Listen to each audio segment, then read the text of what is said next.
Assalamualaikum warahmatullahi wabarakatuh. My name is Muhammadhafis Yusoh, and I would like to present under the topic use of forbidden substance in medical purposes according to Islamic perspective. First of all, my Honorable Sir Muhammad Hasrul bin Kamarul Zaman. So, why I choose this topic? Because I saw and I find that Muslims are lack of knowledge about using forbidden substances. So in this research, we'll analyze and review and also give Islamic perspective about this issue in easily way. That using of permissible substances is permissible or not in Islam. So my research objective first to elaborate on Syariah perspective and the scope of using forbidden substance in medical treatment. Second, to identify the fatwas on the usage of forbidden substance for medical help. According to research question, first, what is the Sharia perspective in the usage of forbidden substance for medical treatment and the scope? And second, what are the existing fatwas on the usage of forbidden substance for medical purpose? So that I will review the existing fatwas in easily way.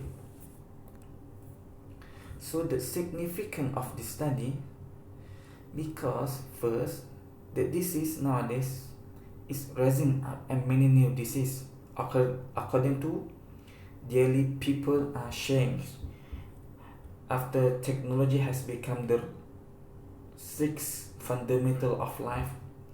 So the disease is rise up, and also the medical have to rise up, follow the disease. And there are some cases that have used to use forbidden substance in secure or cure that patient. Second, to identify about revolution of medical treatment, as I already explained. And third, help people to know what is the relevant approach in order to make people understand the perspective of using forbidden substance for medical help in Islam. So it's the main significant that the research, or that is me, would like to introduce, or would like to talk, or would like to write for this research. And third, help Muslims who are concerned and worried about the use of forbidden substance. As I told before, there are many of Muslims that didn't know what Islamic said about using forbidden substance, and I will explain this. And lastly, the researcher will analyze the fatwas between Malaysia and Egypt, which are related to this issue. So the research methodology that I use for this research is first, documentary analysis.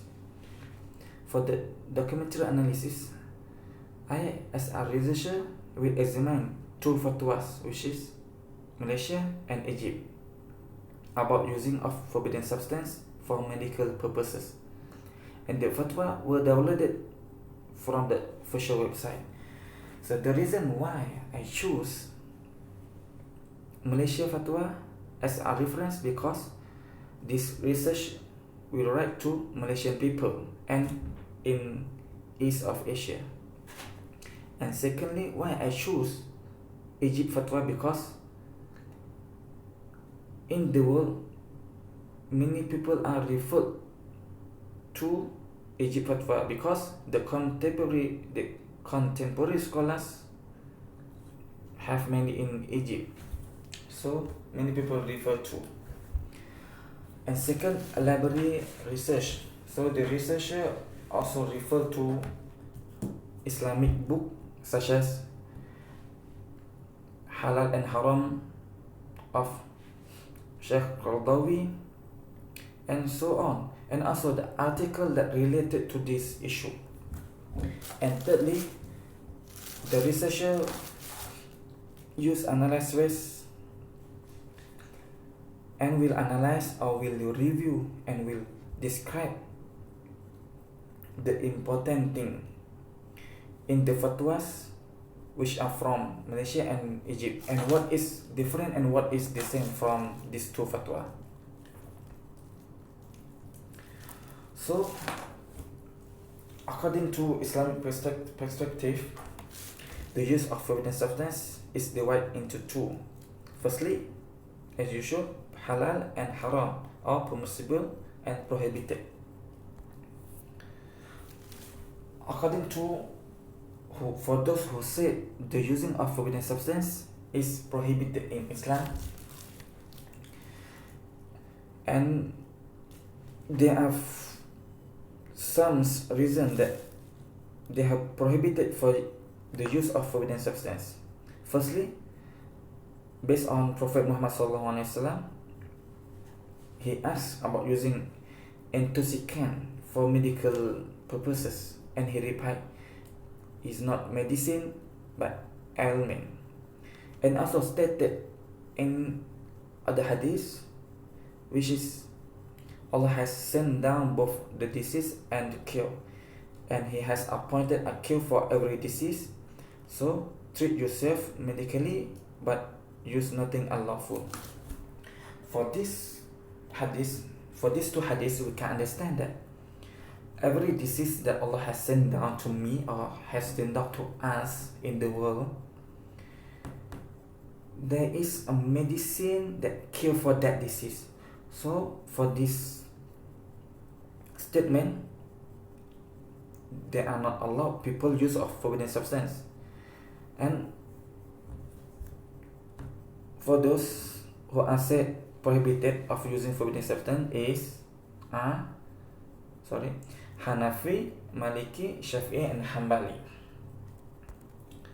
So for those who are said permissible of using forbidden substance, such as Yusuf al-Qardawi and a few from Hanafi, and many scholars from contemporary scholars that said permissible of using forbidden substance. The reason or the condition that is permissible is first, it is the only feasible cure and no other alternative can be found that particular condition. Second, the prescription must be in a small amount of the should and should not intoxicate the mind. Third, the Muslim doctor must prescribe it is commendation in this matter and consider as responsibility and kind of legal testimony. So we can see that all these things they allow when there are no or when they cannot find the permissible alternative to use, so they allow to use the forbidden substance. So for this view, they are based on hadith also. Prophet Muhammad SAW has narrated by Anas bin Malik that the Prophet used to permit the use of camel milk and urine to cure the sickness and the stomach. So the camel milk, as we know, is haram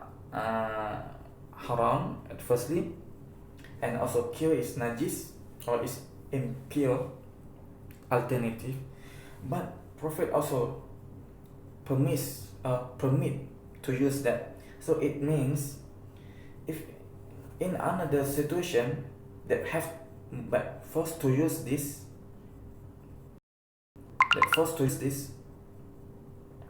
they are also allowed.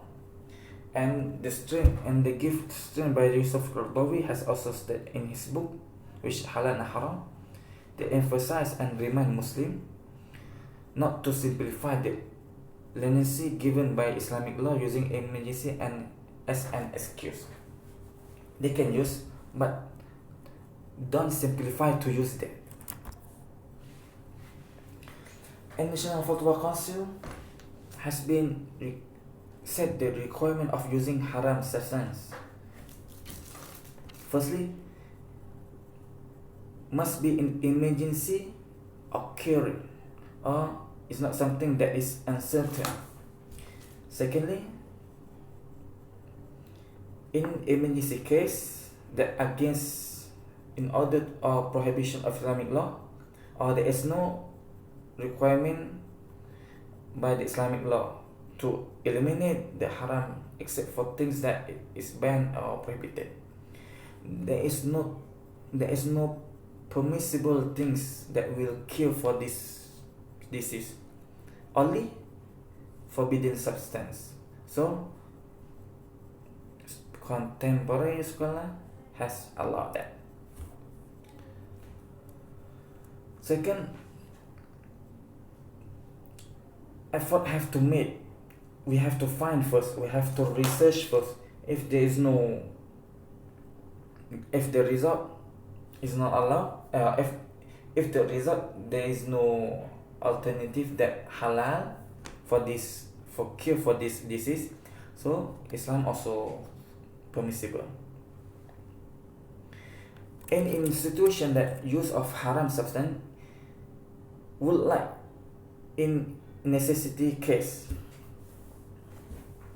And lastly, the treatment use of haram material must be recommended or ensured by expert people such as doctor or Islamic scholar that expert in that field.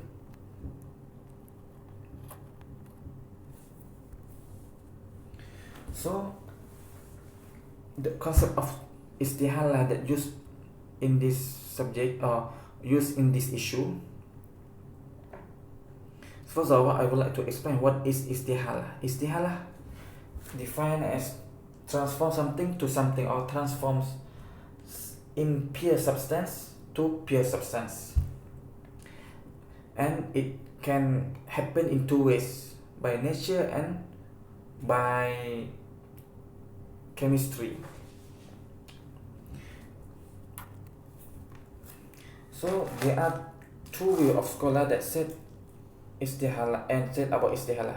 Firstly is permission, and secondly is prohibited. Based on permission's view, they say that an analogy of istihalah of the impure with purification of Korean skin by the way of turning. And another statement, the law had prescribed that something is impure due to its dirty attribute. And as an analogy could be held between al-istihalah of the impure substance with the istihalah of alcohol by itself, with the common alteration and sharing of the two things. Firstly, an analogy could also be held between istihalah of the impure substance with halal animal when it's feed with something impure. When something feeds impure substance and impure substance feed together, and they go to pure substance. Secondly, it's observed that Allah subhanahu wa ta'ala changed all his creation and replaced his original creation, such as Allah subhanahu wa ta'ala has changed alcohol to vinegar. So that is mean istihalah something impure to something pure. So for those who are said forbidden or haram or not allowed in Islam by using istihalah, because as mentioned by the Prophet, peace be upon him, of Muhammad prohibited eating jalalah or its milk. And transformation as a result of istihalah of the impure substance is a partial transformation, just partial transformation, not real transformation.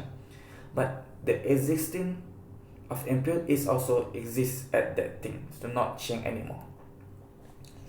And lastly, the impure substance will never become the pure by the way of transformation, such as blood when become a pus or pus, except in the case of Prophet ﷺ allowed the consumption of spleen and liver.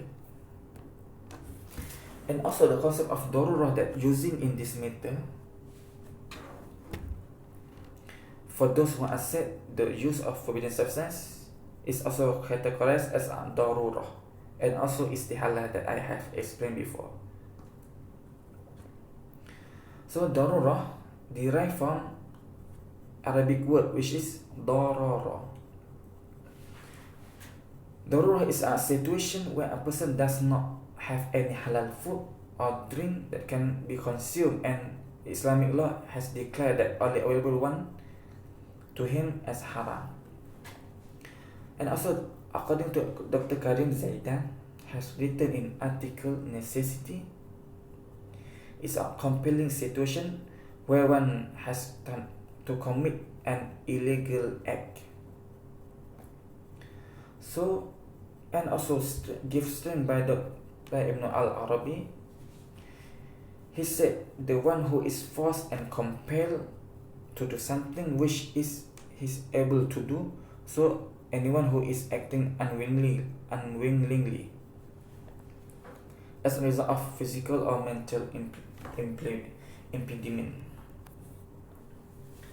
So, according to fatwas that I will review and also explain for this matter, firstly, the fatwa from Darul Ifta in Egypt.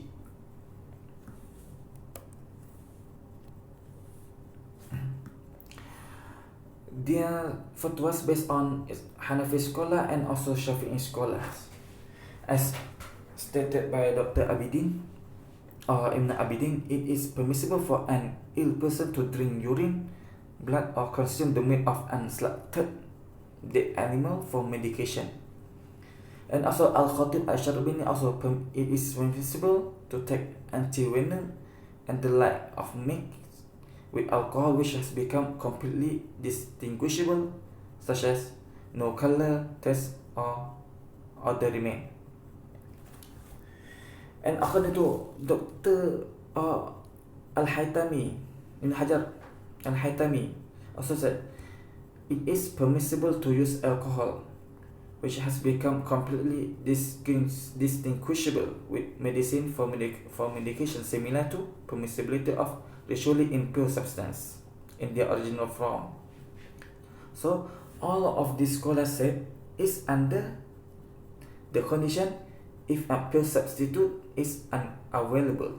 So if pure substitute is available, so the use of forbidden substance is not allowed in Islam. There are only one condition, which is pure substitute is unavailable. So fatwa from Malaysia, the National Council for Islamic Affairs, the fatwa from Malaysia has used the term of darurah, the principle of Islamic, which is darurah, to use for these fatwas. As I already explained before, there's necessity known as the state which would, if not satisfied, result in a real danger as a total compulsion of fear of this. So to apply for this matter, because Islam, they have to keep their body strength and healthy according to fundamental of Islam, which is a deen or a religion, al-nafs, life, al-mal, property or wealth, al-aql, intellectual, or al-nasl, ancestry. So the use of forbidden substance to preserve their body healthy is categorized as al-nafs or life, save life.